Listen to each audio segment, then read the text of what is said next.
Hey everyone, this is John from EastCoastArmory.com, and I'm here today for what I presume is going to be a very anticipated video, but this is the final pre-paint test drive for this 1/6 scale Armortek German King Tiger heavy tank. In the last project update video, I mentioned that detailing wise the tank is fully completed and is actually ready for paint. However, before I go ahead and take the model into paint, I do want to give the model one final pre-paint test drive, and that's what we're going to be doing today. It's been a little while since I've taken this model for a test run, so it's going to be interesting to see how it performs now that detailing wise it is fully completed. So without further ado, let's go ahead and get this model started. The one thing though that I gotta say at this time that's not hooked up functionality speaking is the tank sound system. Right now I still have the test radio hooked up, which is this Fly Sky over here, and unfortunately it doesn't have enough channels in order to thoroughly hook up the sound system and have it calibrated with the RC functions. This is something that I am working on. I want to go ahead and swap this system out with a Futaba radio that has way more channels on it and from the past has been more beneficial for the Benedeni sound system. However, this is something that can easily be done after the tank is fully painted, because once this video is done, the turret gets removed, everything gets masked up, and I could go ahead and get the tank into paint. Well, once the turret is removed, obviously I could go in there and swap out the RC system very quickly and very effortlessly. But that's something to be discussed in another video. From here, let's go ahead, get this model started, and let's see how it performs under these conditions.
So something rather interesting just happened during the test run.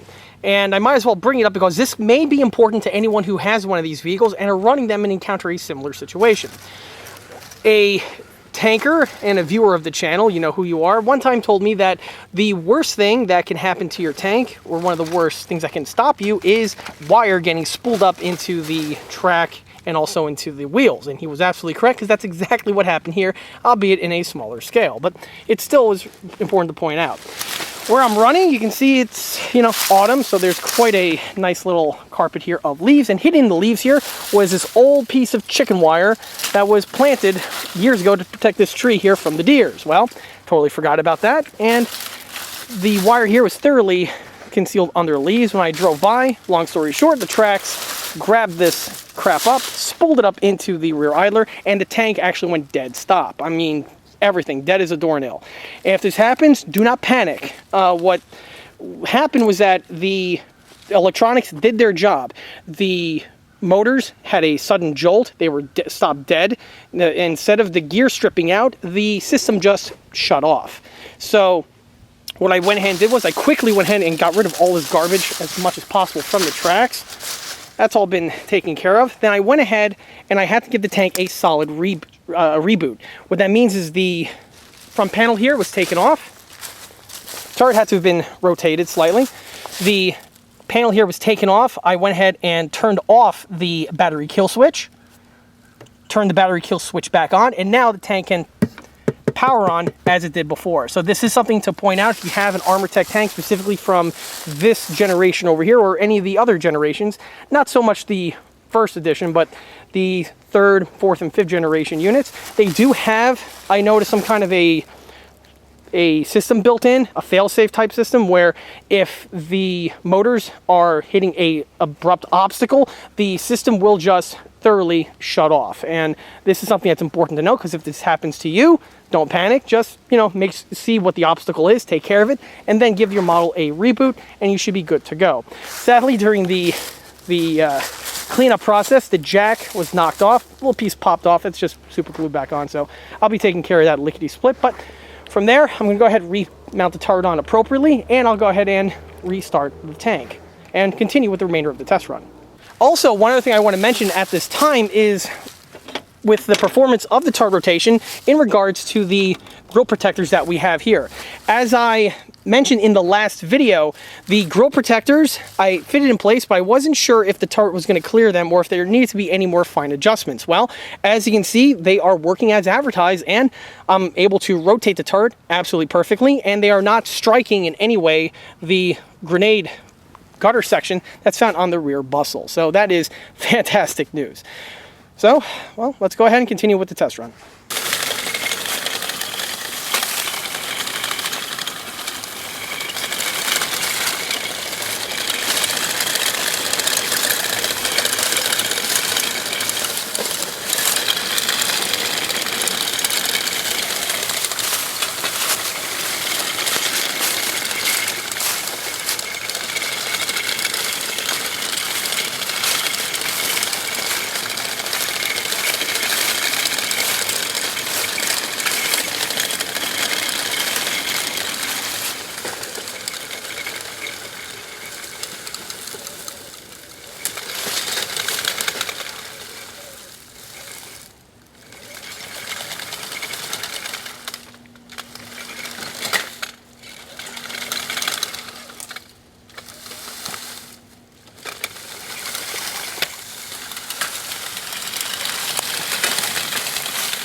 Also, one thing I didn't really touch upon in the earlier videos is the smoke system in operation. Here you get to see both of the smoke systems puffing away.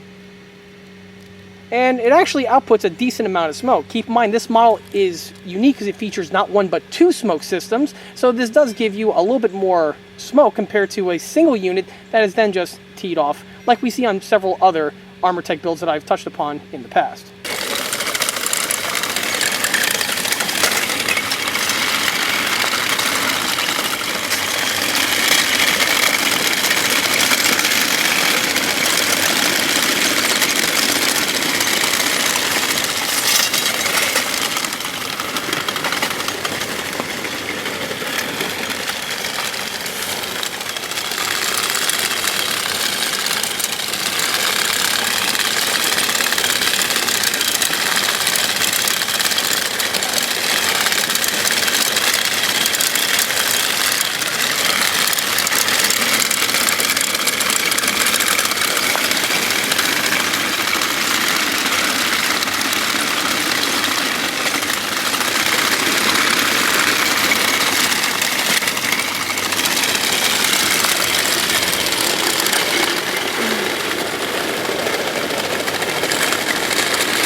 Well, I don't know about you, but I'm going to consider that a nearly perfect test run.